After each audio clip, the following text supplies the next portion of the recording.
Hi అండి, అందరికీ నమస్తే. Welcome back to my channel. Karthika మాసంలో తులసి చెట్టు దగ్గర పూజ చాలా విశేషమైంది కదండి.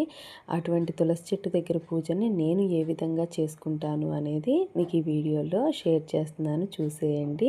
తులసి చెట్టు దగ్గర ఏ విధంగా పూజ చేయాలో తెలియని వాళ్ళు కూడా ఈ పద్ధతిని అయితే పాటించవచ్చండి. యాక్చువల్గా నేను కార్తీక మాసంలో తులసి చెట్టు దగ్గర పూజని 6 కంప్లీట్ చేసుకుంటానండి.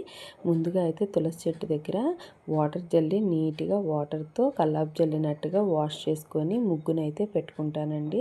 కంపల్సరీగా తులసి చెట్టు దగ్గర ముందైతే మనము ముగ్గు పెట్టుకొని తర్వాత మన పూజనైతే స్టార్ట్ చేసుకోవాలండి. ఏదైనా సరే మనం వాకిల్లో ఎలా ముగ్గు పెడతామో అలాగే తులసమ్మ దగ్గర కూడా మనం ముగ్గు పెట్టి మన పూజనైతే స్టార్ట్ చేసుకోవాలి. తర్వాత ఇలాగ తులసి చెట్లు అయితే నేను వాటర్ పోసుకుంటా అండి. వాటర్ పోసేటప్పుడు నేను మంత్రాన్ని పఠిస్తాను. ఓం తన్మూలే సర్వతీర్థాని తన్మధ్యే సర్వదేవత తదగ్రే సర్వవేదస్య తులసి త్వాం నమామి అనే మంత్రాన్ని చదువుకుంటూ వాటర్ పోసి తర్వాత ఇట్లాగా కుంకుమ గంధము అయితే పెడతాను. తర్వాత పువ్వులతో తులసమ్మను అయితే అలంకరిస్తాను.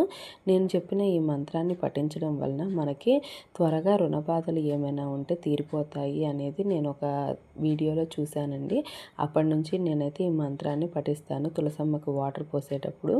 ఇట్లాగ తులసమ్మని చక్కగా వాటర్ పోసేసి గంధము కుంకుమ బొట్లు పెట్టేసి మంచిగా పూలతో డెకరేట్ చేసుకున్నాక దీపాన్ని అయితే వెలిగిస్తానండి. మనకి యాక్చువల్గా దీపం జ్యోతి పరబ్రహ్మం, దీపం చాలా విశేషమైంది కదండి కార్తీక మాసంలో.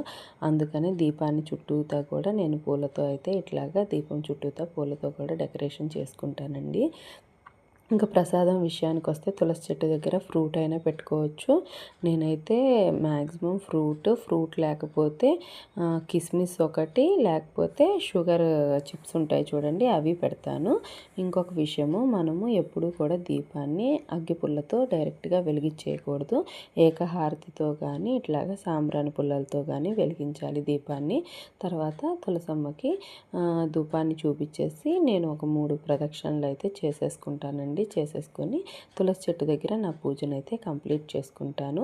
మొదటగా ఈ కార్తీక మాసంలో నేను తులసి చెట్టు దగ్గర, ఉసిరి చెట్టు దగ్గర పూజ చేసిన తర్వాత ఇంట్లో పూజనైతే కంప్లీట్ చేసుకుంటాను.